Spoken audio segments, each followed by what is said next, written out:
I'm Angela Scappatura from Canadian HR Reporter TV.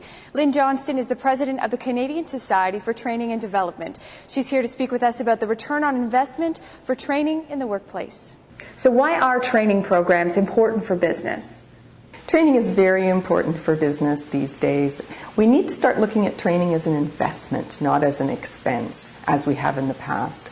Studies have shown that companies that invest the most in their people actually outperform their competitors when it comes to shareholder value.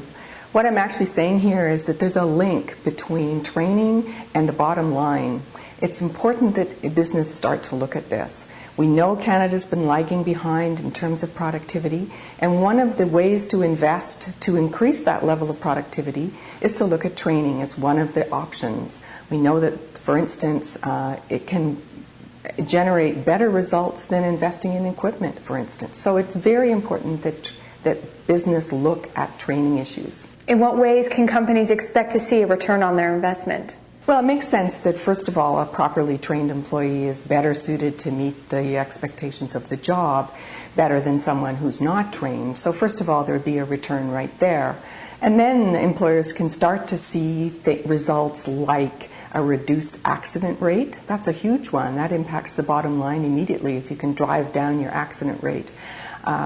Redundant work, fewer errors, faster cycle time to competency on the job. These are the kinds of things that employers should be looking for as results from their training.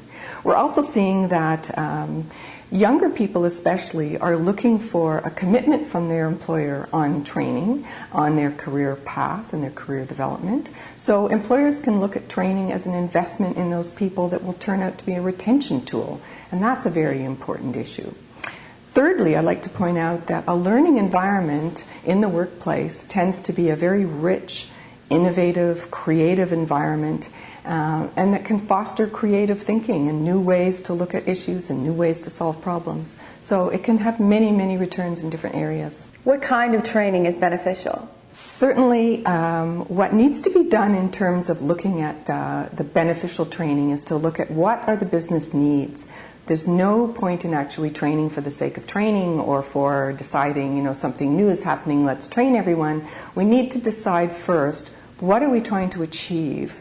And how can training support driving towards those business goals? So let me give you an example. If a company's decided that their rate of customer satisfaction is lower than they would like or lower than their competitors' customer satisfaction rate, then they may deem it that training is required for a certain number of employees, not necessarily everyone, but a certain number of employees on customer service.